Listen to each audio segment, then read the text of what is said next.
Welcome everybody to our April 2021 SMPTE meeting. I'm Mona Smothers. Please note that this meeting will be recorded or is being recorded and will be posted to both our SMPTE Sacramento YouTube page as well as our SMPTE website.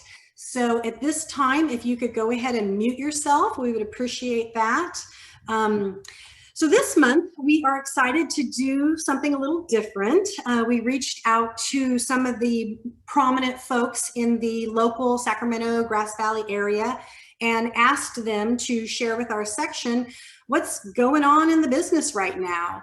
Could be anything from acquisitions to new product announcements to new developments or even observations in the industry. So we have entitled this meeting, What's Buzzing in the Biz? So each speaker will spend about 5 minutes presenting their topic, and then we will follow that with 5 minutes of Q&A. So we ask that you please use the chat box to type in your questions. And we're going to watch the clock pretty good because we don't want the meeting to run very late. So you'll probably hear me give many of the speakers a 30-second or a 1-minute warning. But before we start, I do have a few SMPTE things I want to share. First off, I'll introduce our Sacramento SMPTE board. On the call, we have our chairperson, Remington Maxwell, and our past chair is Dom Jackson. Of course, I'm your secretary treasurer. And then our managers this year are Sean Case, Bob Huddleston, Patty Leonard, Gil Mazzy, Paul Turner, and Tim Walker. And however, that being said, we're in the final stretch right now of SMPTE elections. And so the last day to vote is this coming Monday, April 26th. All SMPTE members are eligible to vote for the positions of section chair, secretary treasurer, and managers. And the newly elected section leaders will take office on July 1st. And speaking of SMPTE members, I would be remiss if I didn't make a plea to ask those of you who are not yet SMPTE members to please consider becoming one this year. We have 4 levels of individual memberships, as well as a few other membership options, including a SMPTE fan option, which is free, and it allows access to our webcasts and to our newsletters and our technical information on topics that are actually tailored to your interests. So go to SMPTE.org and check that out. And then we also want to tell you about our upcoming virtual courses and webcasts. Again, the webcasts are free, and we're also offering a 50% discount on our virtual courses by using discount code 50OFF. So if any of those look interesting to you, please feel free to check them out. So now for our main event, I am pleased to introduce our first presenter. Dan Castles is the CEO and one of the co-founders of Telestream. And while Telestream's now been around, it's hard to believe, for what, 23 years. Prior to Telestream, Dan had spent 16 years at Tektronix, and then in 1994 became the president of a division of tech company you might have heard of called the Grass Valley Group. So Dan, unmute yourself and welcome. Thank you, Mona. Glad to be here, everybody. So my topic is just kind of what's new in the buzz and the biz, and our buzz in the biz within Telestream is just a recent set of acquisitions that we've done to really expand the company, and really I think I'll talk about those in a moment, but it's really coming through COVID, which we did in a strong way.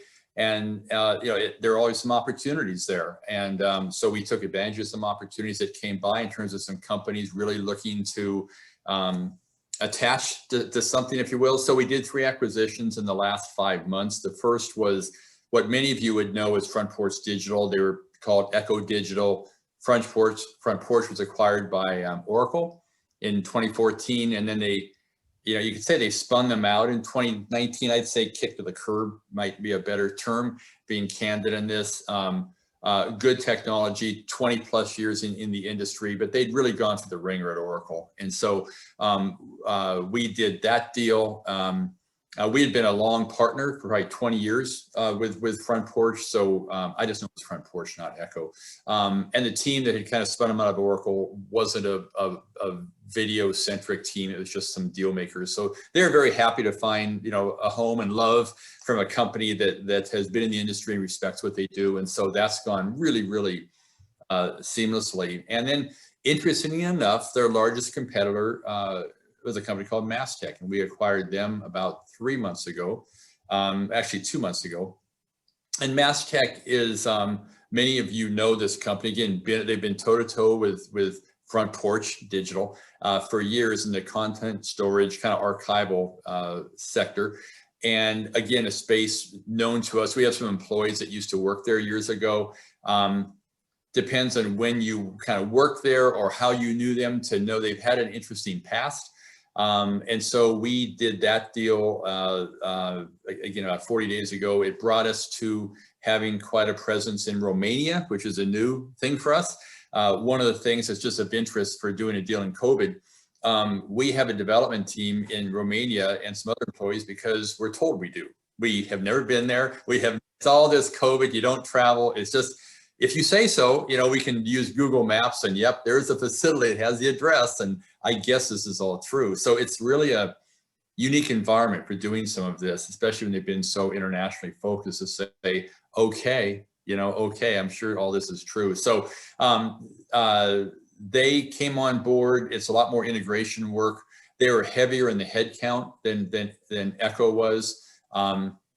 So we're still going through some of the integration there, but that allowed us to really get 1,000 plus media and entertainment customers, people who really value and are processing so much content, they need a storage solution. So we have a lot of other products that we sell into this sector. Their top customers are already Telestream's top customers. So it was really seamless from a selling point of view. And then finally, about 3 weeks ago, we acquired Content Agent, which is a small kind of tuck-in deal. They're a company in the UK. Again, they were spun out from a large public Canadian company called Vecima. And so we picked up people that, one named Owen Walker, some of you may know, he's been around for a long time, a really good guy, younger than me, been around for a long time. Anyway, he's been around for a medium term amount of years. And they focus on post-production sector and have a product that really fits in just beneath kind of where we are reaching as part of Telestream. So that's our exciting news. It puts us, we're well over 600 employees now, which when you started with 11, you go, how'd that happen? But things are going really well. And it's just a unique thing to do during COVID and a unique time to do it during COVID to welcome these employees, have a culture that they can understand and an organization where they can see where they fit when you're not doing in-person meetings. So that's kind of what's new in our biz, Mona. Well, that's awesome. Thank you for that update. Exciting stuff. I'm so thrilled to see the growth. Remington is monitoring our chat box. Remington, I see a couple chats in there, but haven't looked at them. Are there questions for Dan? I'm not seeing any questions right now. Okay. Well, I certainly have one because I can't believe you've done all this during COVID time. That's crazy. But can you tell us what kind of challenges were you presented with, considering you didn't get to have any contact or travel? I mean, you didn't get to shake their hands, for Pete's sake. No, you didn't. And just like this call with what the SMPTE chapter has had to do, it's Zoom and Teams. We're kind of obsessed with Microsoft Teams at Telestream. So you're just always on it. And it's I get it. But the challenge is that in some cases, we knew the people. In other cases, there are some key pieces of the puzzle in the form of human capital and key positions filled by key people, and you haven't met them. Mm-hmm. Not had a beer or had it's just, we'll set up a Teams call and we'll talk and then move on to our next call. So it's very, I call it sterile interaction. You do the best you can, as do they, but that's the toughest thing for me, Mona, is that we're a relationship-based company and these are kind of fake relationships. We're doing the best we can, but it's not what you do if you were there in person. Certainly. Sure. Yeah. Well, congratulations to all of your success and your acquisitions. And I imagine there's probably more in your future as well. There are some that we're looking at, but it takes, these are easy to mess up. And so we're doing 3. We've never done 3. We've never done 2 in this time sequence, let alone 3. So you want to do them right and do them well. So we're really focused right now on doing them right and well, and not so much what's next at this point. Awesome. Awesome. Well, wonderful. Well, thank you so much. You're welcome. Thank you for having me. Yeah. So I want to welcome our next speaker is Cindy Zuelsdorf. Cindy is the founding partner of Kokoro Sales and Marketing Automation and the author of her newly released book, 7 Marketing Basics, Do Less and Sell More. Before branching out on her own, Cindy spent 24 years as the marketing czar for Ensemble Designs. Cindy, unmute yourself and welcome. Hey, Mona. Hey, everybody. Nice to see all of you. How are you doing? Very good. Nice. Thank you for including me today. I was so excited when just a couple of weeks ago, you sent me a message saying how much you liked my book, and it's great to be here. Dan, I want to say I love the duck cam, the Telestream live duck cam. So I think that's pretty great on Facebook. I watch that all the time. Thank you. It's action. Action's happening there. I'm all in. It's so fun.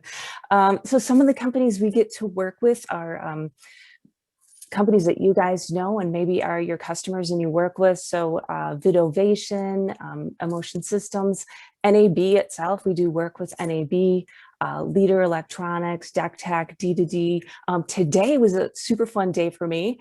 And to be fair, I had a nap between events because all day today, I hosted and emceed Open Gear live and online. And I know some of you on this call were on that. So all of the Ross Video Open Gear partners.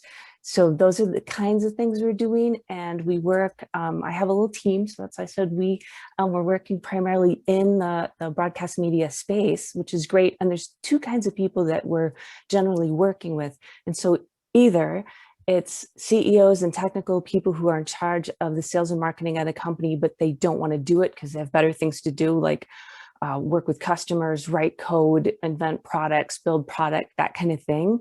And so they're like, we need marketing. We don't want to do it. We don't want to learn how to do it. Yes, please help us do it, or do it for us, or maybe work with our marketing people to do it. Or the kind of second batch of folks that we work with are kind of overwhelmed marketers, super smart people that maybe aren't feeling like they're as up to date on digital marketing as they should be, and they want to know what to do next. They're like, there's tons of things to do, but what the heck should I do next?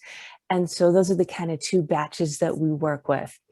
And the 2 types of marketing plays or things, obviously, Mona, you said the name of the book is 7 Marketing Basics. So we found there's 7 things we do with our clients all the time, but 2 of those that are working really, really well in the broadcast media space are what you mentioned, Dan, is tons of the online events and stuff. And so that's not big news in and of itself, but what makes those work is the authenticity of people. And so we end up working with people to talk on camera, in Zoom or whatever, the platform is, about a problem that their customers are having. So if their customers are trying to get to the Olympics, or their customers are trying to do Remy, or whatever the thing is, talk about the problem that they're dealing with, and then the solution, what they can do to solve it. So that authenticity works really, really well.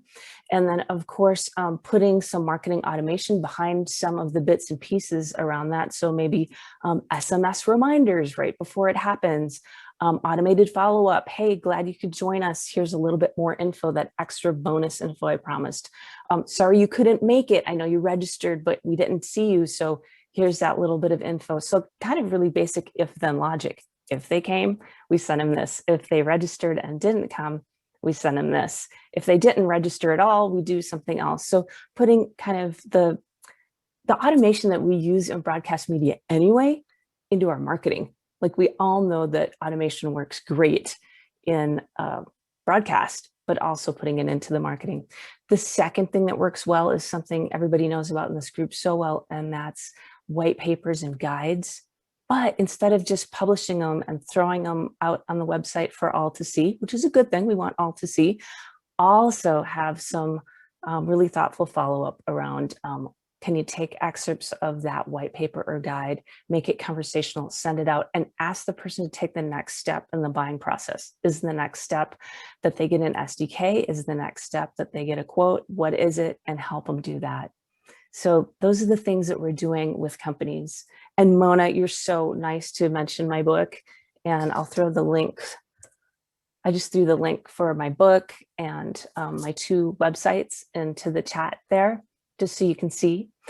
And instead of working with people all the time in a sort of marketing agency fashion, we also put a course together for people who just want to learn how to do it themselves and have an online course, and found that people really like that because they want to learn how to do it and put it to work themselves. So that's what we're up to. Well, that's really awesome, Cindy, and thank you very much. I think I told you I avoid business books. You know, I like to read for pleasure, and I read your book on vacation. Oh, and man. I loved it. I absolutely loved it. I took pictures of the pages because I read it on my Kindle, or I took pictures of those to refer back later and stuff. And so I absolutely loved it. But I do want to ask you, I mean, you're so busy doing these things. What made you want to write a book? Well, people would call up and say, hey, can I ask you a quick question? Can I get your advice on this? There's even a couple people on this call I see who I've talked to who are like, can you help me with this? I'm like, of course I can help you.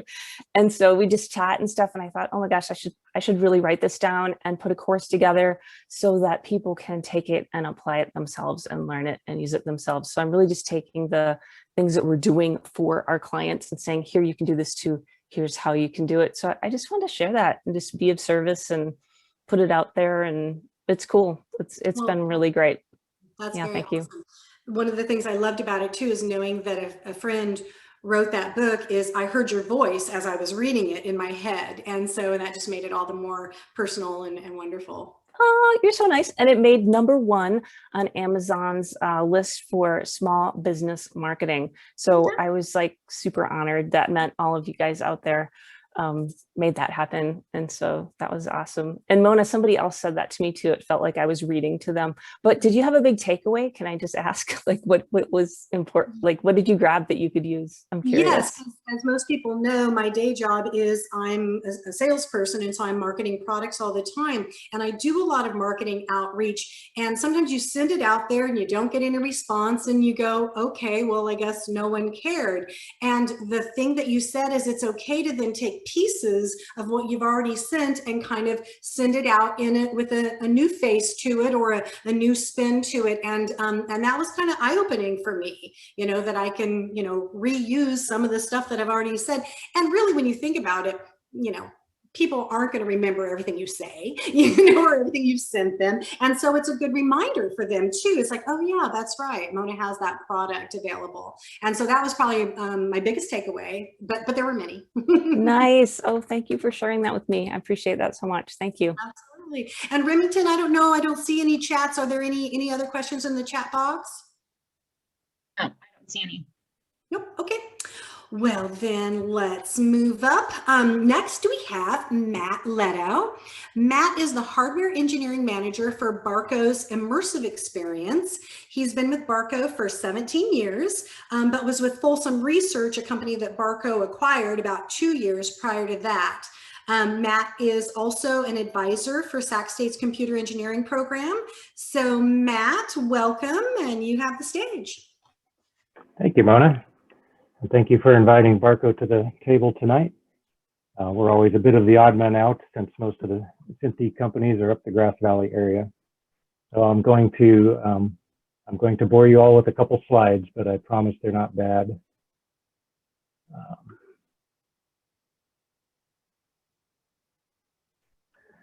Okay. Does that work, Mona? Yep, we see it. All right. So Mona gave us a list of topics, and I'll try to cover a few of them in the few minutes we have here. Of course, during the last year with COVID, you know, I'm sure all of our companies have been shut down for various lengths of time, and we still are in Sacramento area shut down, but we do have a few people working out of the office.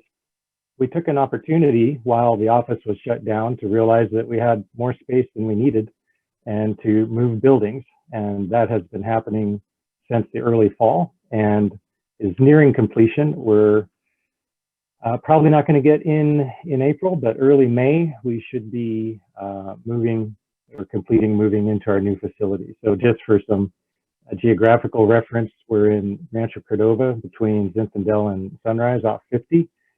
And we're literally moving almost kitty corner, less than a block away down the street. But if you're on the call and you're one of these people like Mona who comes to visit me from time to time, please write that address down. You'll need it sometime when we're allowed to do these things again. During most of last year and the year before, we were trying to release and did release in the fall a new product we call PDS 4K. That hit the shelves in October and has been doing fairly well and gaining traction as sort of we come out of the slump that was COVID in the events market. PDS 4K is a sort of a small box for us. It is replaces an older product by the same name, a PDS, an HD version of the box from 8 or 9 years ago. But this is a 4K native box, HDMI 4K and 12G SDI and DisplayPort at 4K. It's a seamless switcher. It can do full screen switching. It can do a small amount of PIP type functions, all at real-time, low latency processing. It has an integrated multiviewer that can show you everything that you're seeing at all the inputs and outputs of the box on a single HDMI monitor. And it really does well for us in the sort of small venue like hotel AV or things of that nature. This slide is a picture of what I'll call our legacy products. Legacy in the sense that they've been released in manufacturing for some time, starting with E2 back in 2014. And then S3 and EX are smaller chassis of that sort of modular card-based system. You see the back of E2 on the bottom there. Image Pro 4K, which is also those same cards, and about 4 or 5 control consoles. I only had room to put the large one in this drawing, but we still do about 3 times a year on average software releases for these products, bringing new features and bug fixes and customer requests. And one is hitting the website this week or maybe next week that brings a bunch of new features like integrated tallies in the multiviewer and control of external tally boxes that are common in the industry over Ethernet. So we try to keep these things alive for our customers and bring new features that they might want. This last slide, Mona said we could talk about job requisitions if we wanted to. So jobs.barco.com. I actually have one position if you want to work for me as a hardware engineer right here in Rancho, or maybe you know someone who is looking for a job from the Grass Valley area, send them my way. There's a number of other positions in Barco in the US that I highlighted, or I put some on the slide here. Maybe you're a business development type person. A lot of these types of positions these days, you don't necessarily have to locate to Georgia where our US headquarters is, but you could do a lot of these jobs remotely. But Barco is a big global company. You can see the bullets there. And there's a lot of nice benefits in working for such a large, diversified organization. And with that, Mona, I think I'm about out of time. You are. You did that perfectly timed. So what is the size and mix of the R&D team in Sacramento right now? So in Sacramento, we have about 25 people in the R&D organization.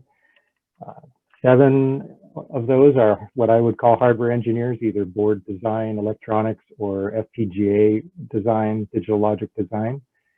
Another 7 are what we typically call embedded software developers, writing either code that is very close to bare metal or code that might be on Linux but is sort of real time in that sense, controlling the boxes. We have a couple of mechanical engineers that do the box designs for us. We have a handful of ancillary support people that sort of help us manage the process and test and support and production and manufacturing and all of that, although our manufacturing isn't here in Sacramento, but we still have to support them and give them procedures and all of that stuff, right? Great. And you guys have done some acquisitions over the years too. Can you highlight a couple of those? Well, Barco likes to acquire and divest on a regular basis. I think it's been fairly quiet over the past year. In the sort of events world side of Barco that I'm in, we divested a company out of Austin, Texas that we acquired maybe a decade ago called High-End Systems that makes lighting consoles and lighting stuff for shows. But I think about 2 years ago, divested from them, maybe 3. It's fairly recent. Barco likes to dabble in various things. We acquired several companies in the Bay Area, small R&D groups, and one of them has stuck around. Actually, 2 of them merged together into one office over about a year ago. They work on various IP transport systems for different lines of Barco products than the ones that my group typically works on. But they have a core team there of, I think, about 20 to 30, mostly software engineers working on that. Wow. Very good. Remington, do we have any questions in the chat box?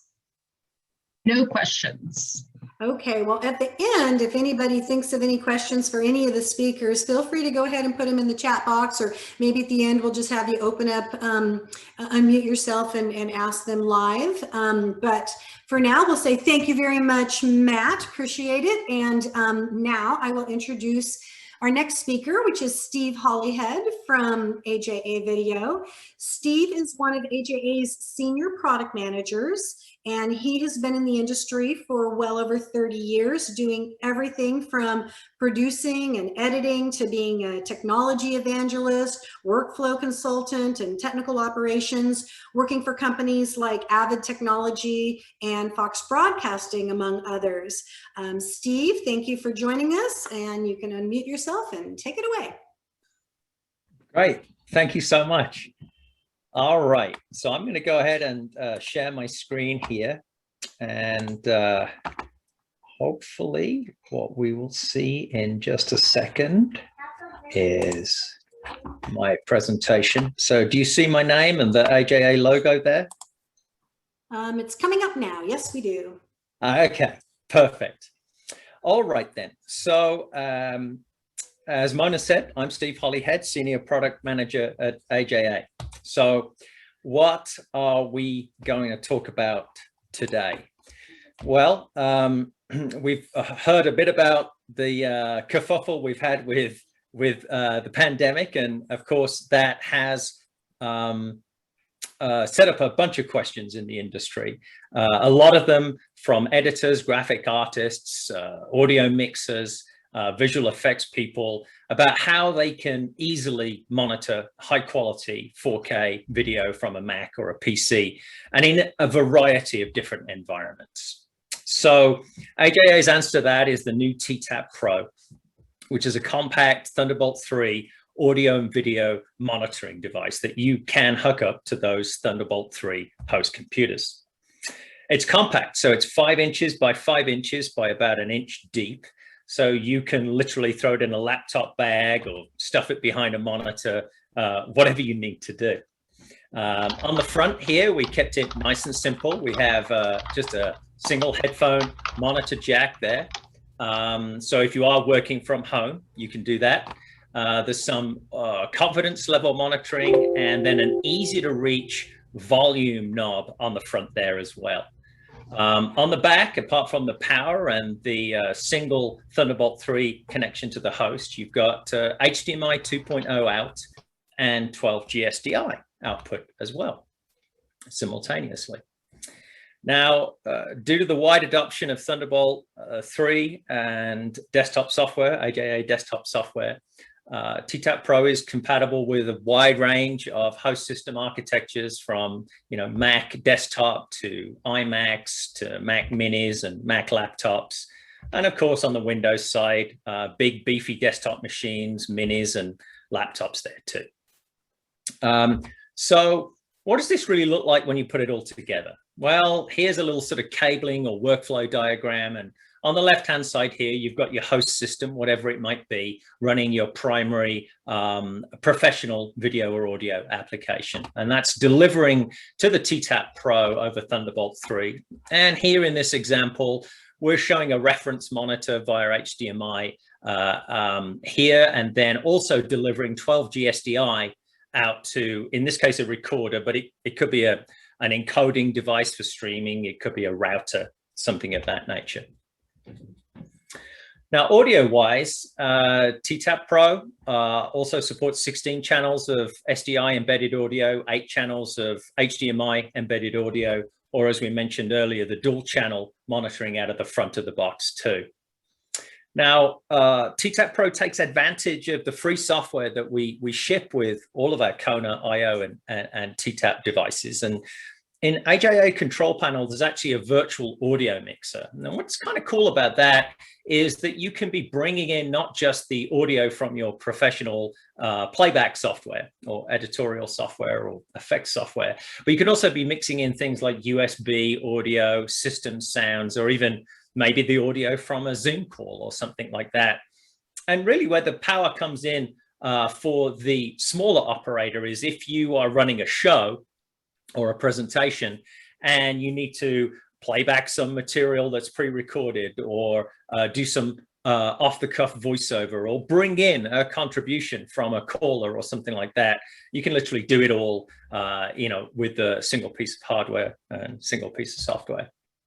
So now in terms of critical monitoring, well, yes, we support HDR. There's RGB 444 12-bit or YCBCR 422 10-bit support.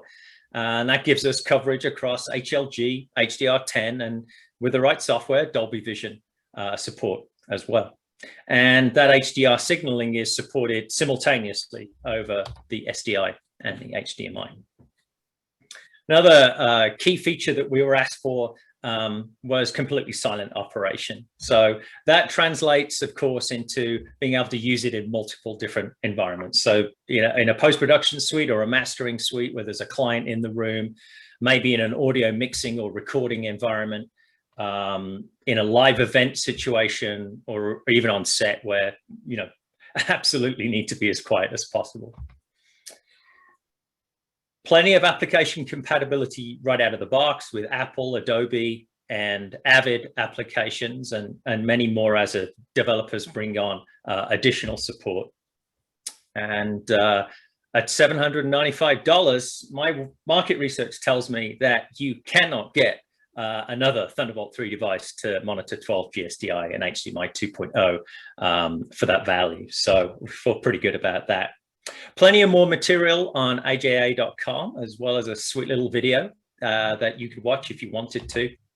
And I just wanted to finish with sort of a real world practical point. And that is that the folks over at Red Shark News took a Ttap Pro and they said, we're going to answer a question. And the question is, in a world of GPU alternatives for monitoring off the desktop, why would you still buy a piece of hardware like the Ttap Pro? And I won't go too deeply into it. I want to keep to my time, but it really came down to two things for them. The first was accurate color on a GPU is absolutely possible, but boy, can it be a nightmare. It can be quite a minefield to know that you've actually got coming out of the monitor what you really want it to get. And so with Ttap Pro, we've already done that work for you. And then the other is really just frame rate. A lot of computer desktop displays will run at 60 FPS or above. And so it can be a challenge to get them down to something like 24 for film work. It's possible, but the reality is that you may find that the software you're using can't support that.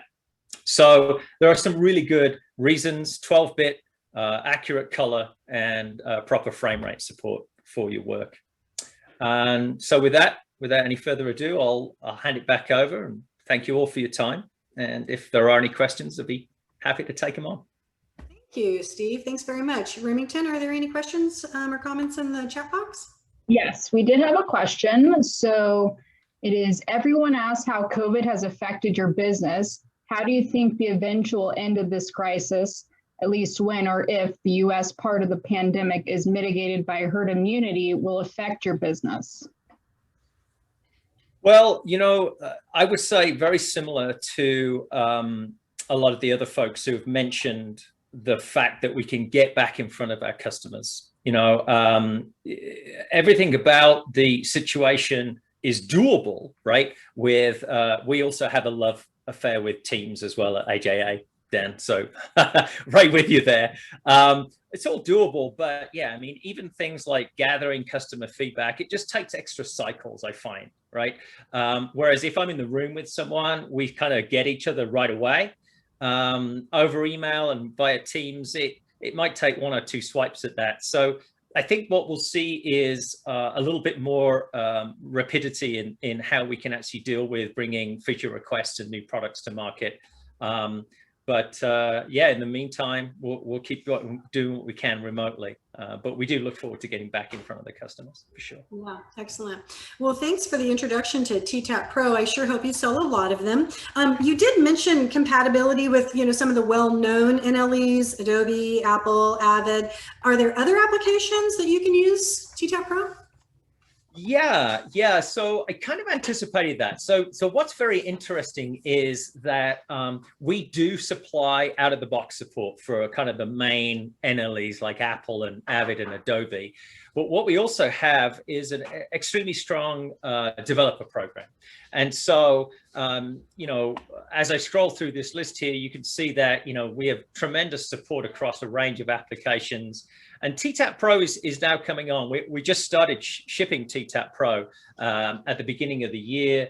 And so we have that support for Pro Tools and Adobe applications, but recently we got colorful transcoder support, Dailies Express, you know, things like, who else has been coming on board? Drastic, they have come on board with their Flowcaster and Video QC.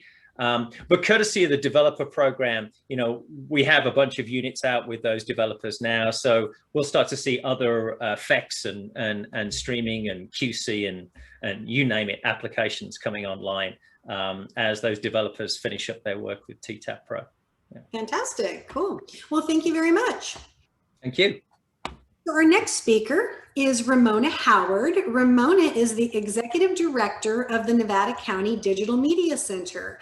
And Ramona has also been in the industry for just a few decades.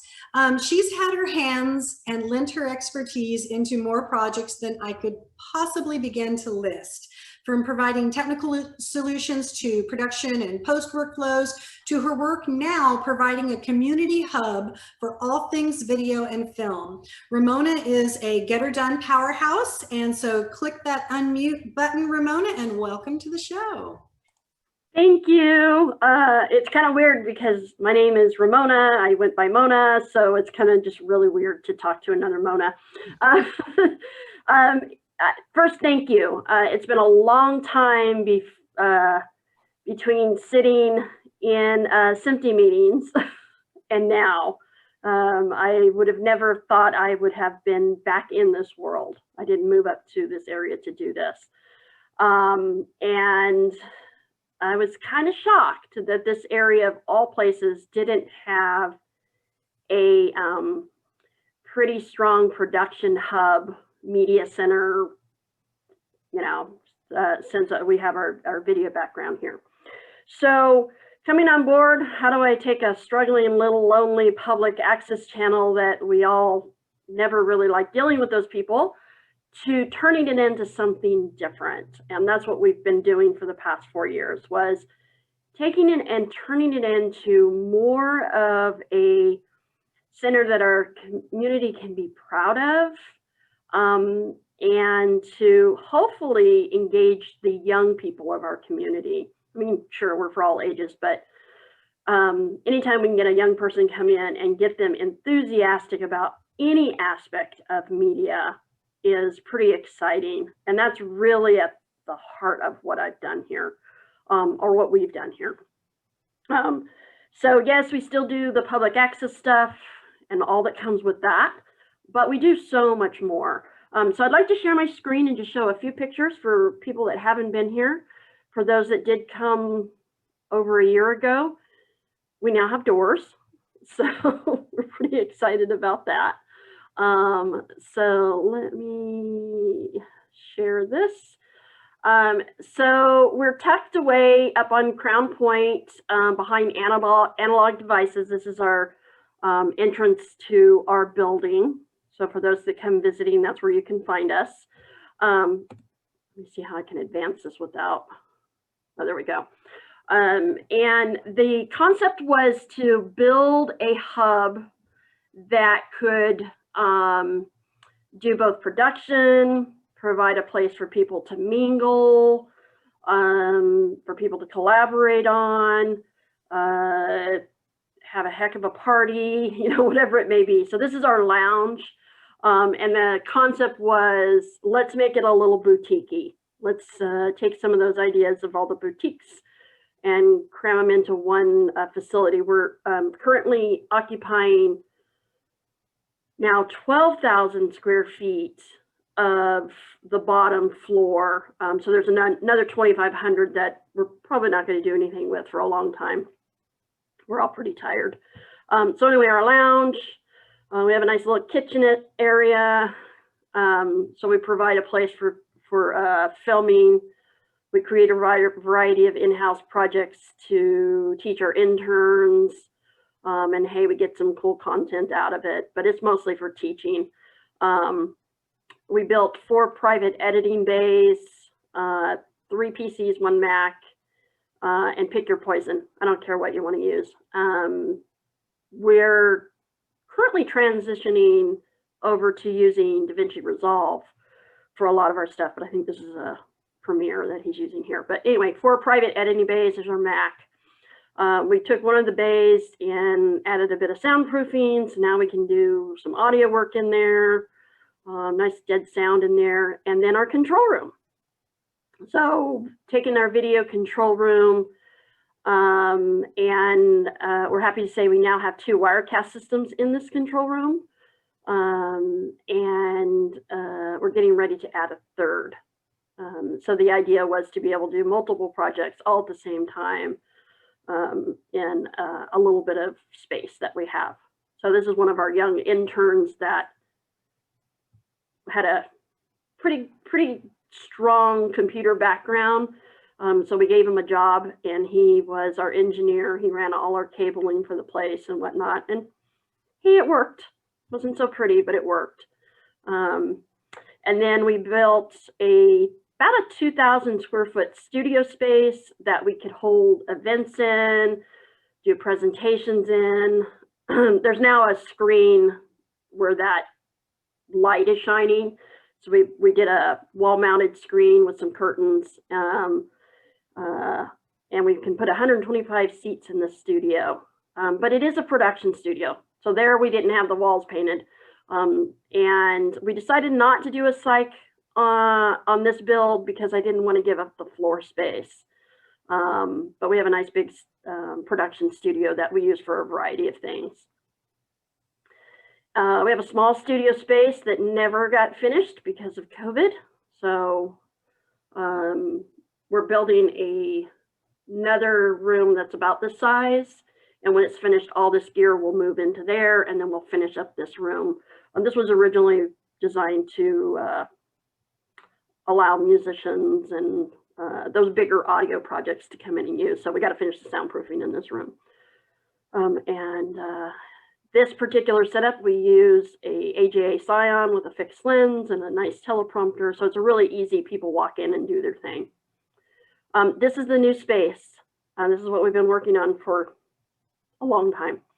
The contractors are getting ready to finish up, hopefully tonight, and then we'll paint it and finish the floor, get the door put on that studio space back there, and then we can start bringing our museum together.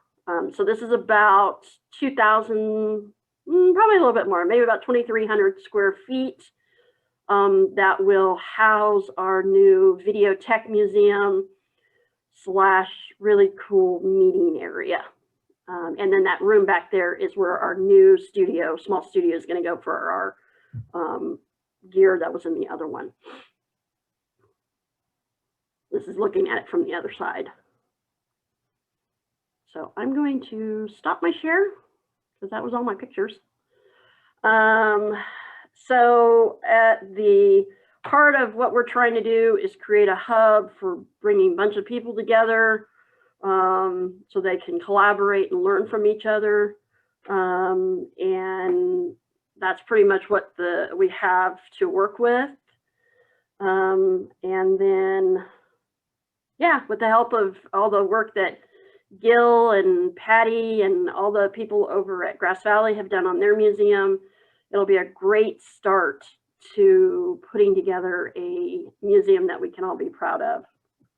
So. Well, thank you very much. That's You're wonderful. welcome. You've poured so much of your heart and soul into that, and it is such a gift to the community. So I know on behalf of everybody locally here and people even afar who can come, thank you. Remington, is there some questions in the chat box, I think?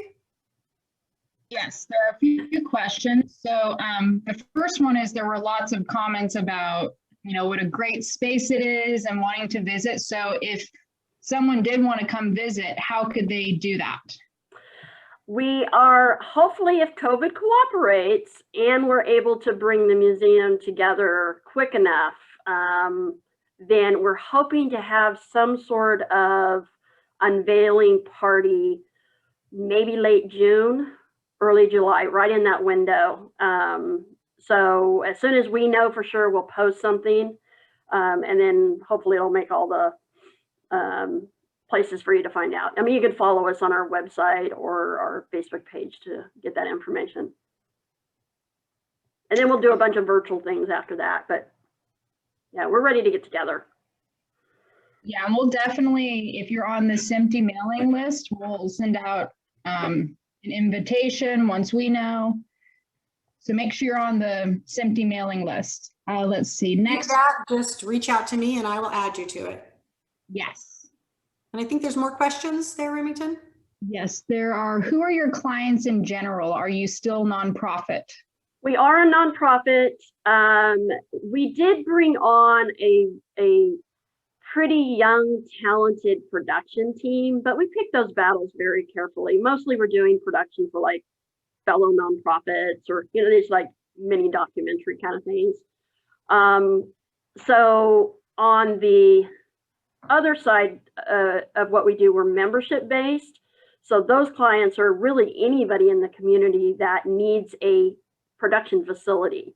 So whether they want to come create on their own, so the DIYers, or whether they want to hire somebody. And when I first came on, we had like no members and the average age was about 80. And we've managed to be able to get that down to about 250 members. And I would say the average age is probably about 40 now. So we have a lot of younger people, and we team them up with a lot of older, knowledgeable people. And it's pretty fun to watch. It's pretty fun to watch what they do together. Awesome. Another question. Tell us about how you can sponsor a control room. Oh, that's exciting. Well, we only have one other control room, and I didn't show you a picture of it because it's pretty pathetic. Our single control room that we have, the one that I showed you in that picture, unfortunately, it's already sponsored. So that has Telestream's name on it. But we have some other rooms that you can sponsor. And if you visit our website, nevadacountymedia.org, and go to the support us, there's a thing on there that will say how to sponsor a room. I think we have 4 rooms left. And I think there was one other question, Remington, I see from Ken said, I'm about to power up a BVW 75 Sony analog video recorder. Is one in your museum? There is not, as far as I know, because the museum is not a video tech museum. It's a Nevada County video tech museum. So our focus is in putting in equipment that represents us, things that we accomplished here, which is a lot. And how that trickled out. Great. Well, thank you very much, Ramona. We You're really welcome. appreciate you speaking tonight and your contribution to the community. And next up, we have another familiar face. We have David Wood. Woody is the president and chief design engineer of Ensemble Designs, a company he founded in 1989. And prior to opening Ensemble, he worked as a senior design engineer at Grass Valley Group. And before that was the director of engineering at an ABC affiliate in Madison, Wisconsin. Come on in, David. Hi, thank you for that nice introduction, and welcome all. I was telling Mona before the meeting started, this is actually my first time doing a Zoom meeting, and I think she was appalled. How could I exist in the land of COVID without it? But I've always sort of thought that meetings eat up a lot of people's time, and so that was a way to avoid too many meetings. But I am very happy to be here for this one. So I was thinking about a lot of things that are changing. And I've always felt that we are part of an industry, or really parts of different industries that overlap with each other, that use video for different purposes. And as such, that technology is changing all the time, and the uses are changing all of the time. And it's interesting just from a industry standpoint to see how these various industries are being affected by COVID. And we have certainly seen big changes in our business and who our customers are and how we're interacting with them. And I was thinking about this, that I can sort of view it in two ways. One is that we are subject to how we do business due to the pandemic. And then our customers are subject to how they do business due to the pandemic. And where is there an intersection of what we can accomplish and what they need? And those needs are really changing. The thing that was really stunning to me at the outset, a year ago now at this point, was how big projects just stopped, that people were unwilling to move forward, certainly unwilling to move forward with any kind of a project that would require or was part of a large venue where you gather a lot of people together. I mean, yes, it took several months, and it probably was in, say, June of last year before we really realized what that impact would look like. And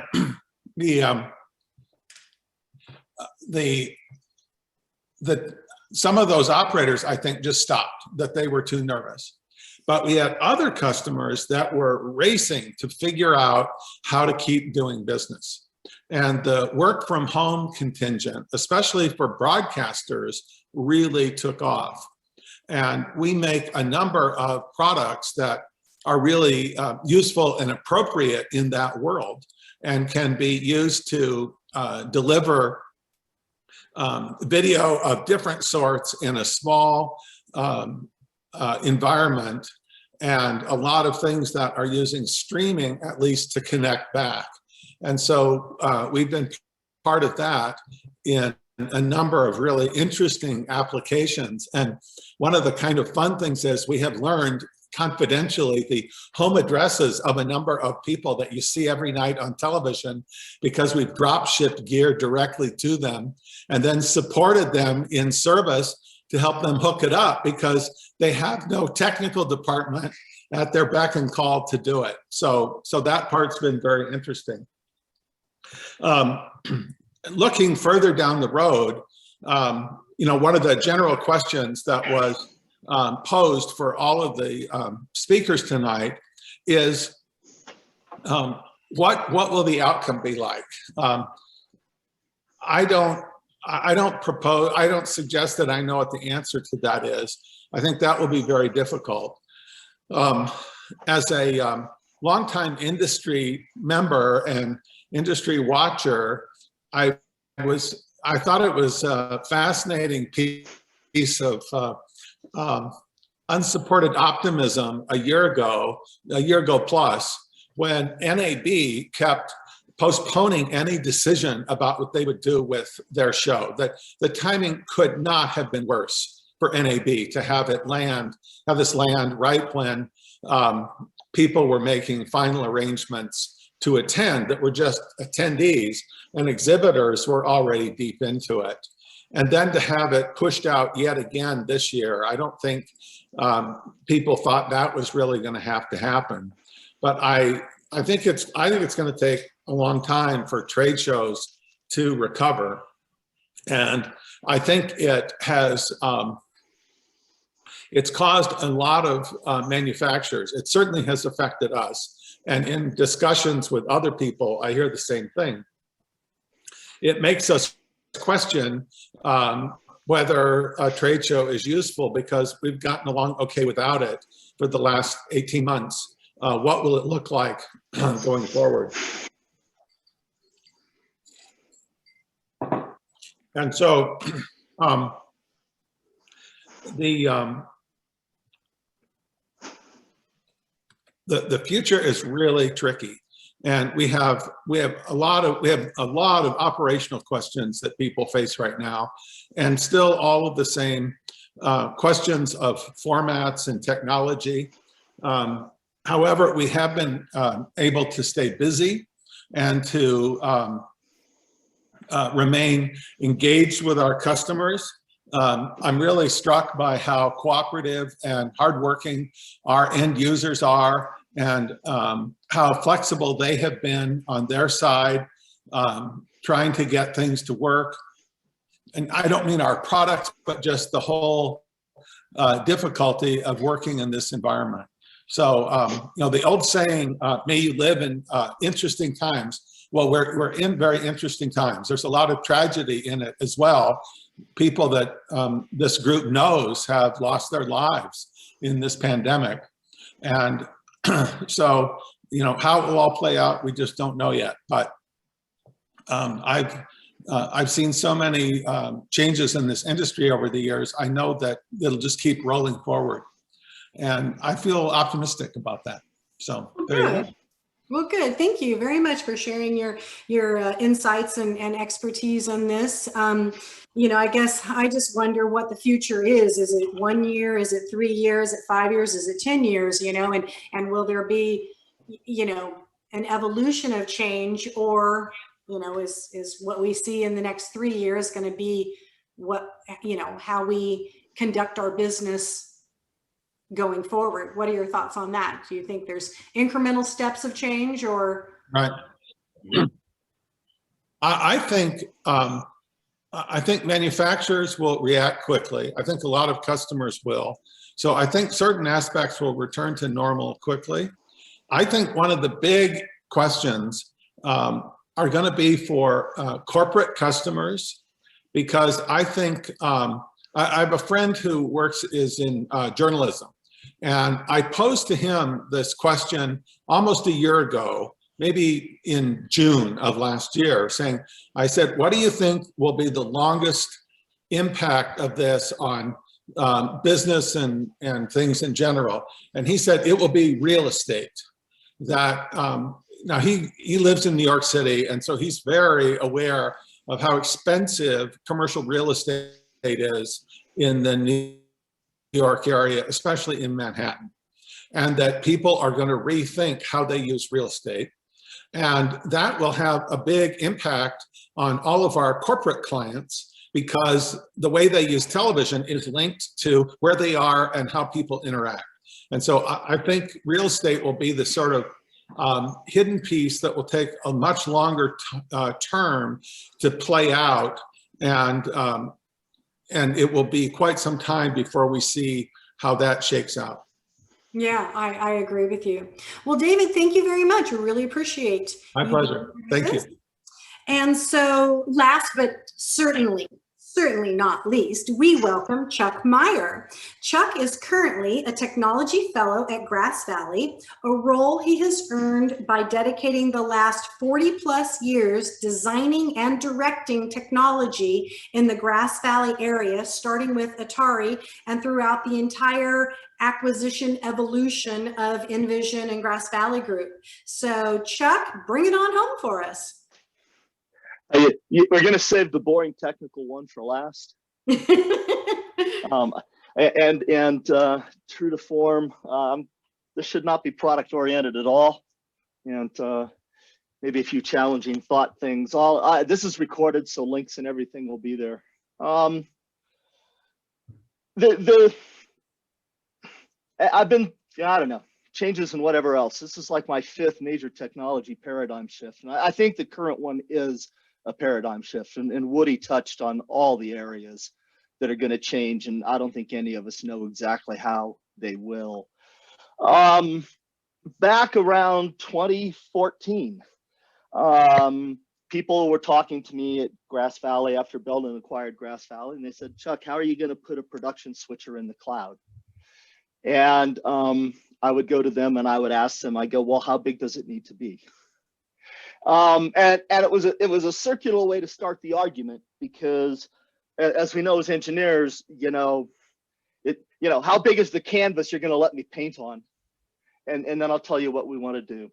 And I'm starting to think about the problem. And way back when, Atari worked with a guy named Jaron Lanier. And some of you may know him. He invented a thing called the virtual reality helmet.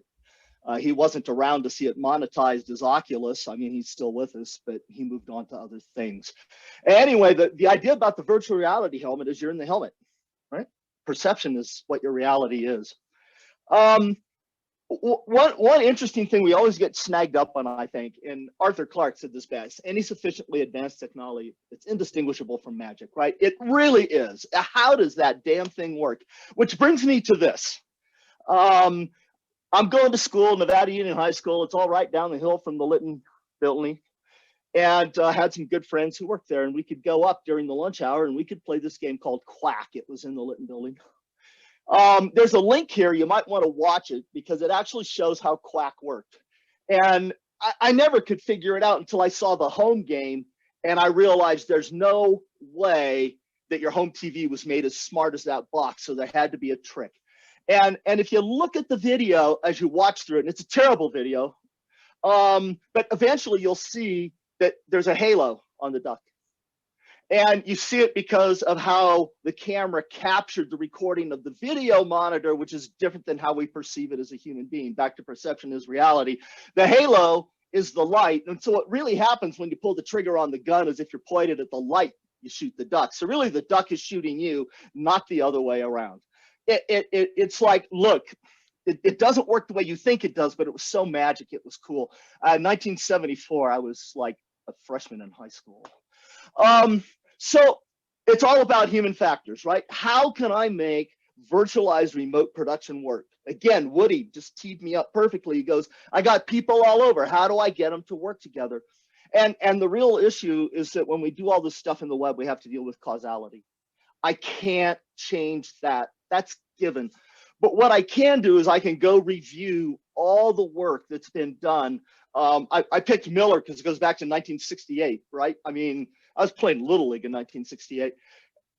This is a rich, rich topic in the industry. And the reality is, despite our years of the fact that people tell us they can see a frame or they can hear a sample of audio, or they actually don't. They really don't. What they see is differentials of these media assets as they do their job. And there's a really, really cool game, except it's Flash. But maybe you got a Flash player, you should go look it up. It's called Sheep Dash. You shoot the sheep. And the bottom line is, from the time Usain Bolt thinks he hears the gun until he moves, it's about 180 milliseconds. That's as fast as it gets in the world. So we got a lot of time to work with. So what are we going to do? We're going to shift the time. Now, this is a VSF PowerPoint, if you notice this, and it's because I first presented this concept in 2017 at the VSF in Marina del Rey. I think it was like February. So then it said today, except now this is yesterday. I don't need to do a monitor wall this way anymore. And what I was focusing on then is tomorrow, which is really today, which is really the Oculus. And the key point here is that for the gentleman and for the lady, I just need to make each one of them think they're in the zone. And if each one of them perceives something that's correct and reality, they're satisfied. The lady and the man can be 100 miles apart. They're both satisfied and the system works. So I can manage causality to their satisfaction and meet the human factors so that they can each get their job done. It's a concept called timing planes. It's a terrible name. When I tried to first describe this to the people inside my company, they didn't understand. So don't use that name at home. It's terrible. And the key thing about this is we don't work the way we used to. The way we used to work in videos, we had time code on the wall and we lined everything up. That's evil. The way we want to work is we want to take the essences and mutually align them for the satisfaction of the end user. So the audio and video maintain a mutual relationship that may or may not satisfy a wall clock constraint. If I do that for each end user, I make all end users happy. And so when we run up to a big system, then there's some interesting things in here, and I'm probably already out of time, but the videos, we make it the same way since we made film. We shot the film, we brought it back to the lab and developed it. We got out an X-Acto knife and some tape and we cut it, spliced it, and we made a final movie. It hasn't changed. These are the three fundamental things we've done for 100 years. They're still the three fundamental things we do. So we can manipulate the time relationship between all of these, and we can do it based upon human factors and then other costs, cost of bandwidth, cost of latency, cost of control. And by doing this, then we have a way to orchestrate the system. I have a way, each one of these, we're math people, we got vertices and we got edges. I can have as many edges and as many vertices as I like. They're just categorized into these behaviors and we manage the whole system accordingly. If I have two different people who are doing the final master control decision, I can elect to have them separate, or I can manipulate the latency and the causality so they're both actually acting at the same identical time. So it's a very, very powerful concept. It's a very, very powerful system. And you've all seen this out there now. You've seen it on e-gaming. You actually saw it in the Super Bowl, probably didn't even know you saw it. And you've seen it on a bunch of sporting events. So this is the kind of stuff that sadly COVID has pushed, the pandemic has pushed, but these are the kinds of technologies that are going to move us forward. They're going to enable virtual remote production. And they're going to make our life fun and interesting for the next decade. So thank you for your time, and I'm sorry I ran over. That's okay, Chuck. Thank you very much. We really appreciate this. So is this open standard stuff? Yep. Everything in it is based on SMPTE, IETF, RFCs, etc. So there's no, it's all open. You know, it's like anything kind of new, right? It's creative technology and engineering applied to open standards. Mm-hmm. Fantastic. I don't see any other questions in the chat room. Remington, I'm assuming that's the case. But at this time, I'd like to go ahead and offer anybody or everybody to unmute themselves if you want to ask any questions of any of the speakers or pose any general questions for the entire group, which, by the way, we have 42 participants. That's really awesome.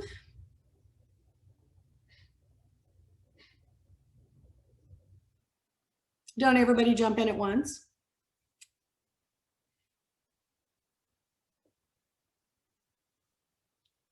Well, hey, Bob, thank you. I don't know what that problem was, but heard myself echoing. Bob's been having a little bit of technical difficulties tonight. In fact, we're really hoping that the recording it goes well or is captured correctly, because I think he had to drop off here. But Bob, we do see you right now. Bob, do you have any questions? You could shake your head one way or the other if you don't want to come off mute. I think Bob might be frozen. Just trying to figure out how to not cause an audio problem. No, you're good now. We can hear you well. Yeah, no questions on my end. It's been a great presentation. Yeah, so thank you very much to all of the people who joined us, and particularly thank you so much to all of our presenters. You know, you took time to prepare, to share your knowledge and your experiences and your expertise with our section, and we appreciate that. Everybody's busy, and to spend your evening with us is also a commitment that we appreciate that you made, and so thank you so much.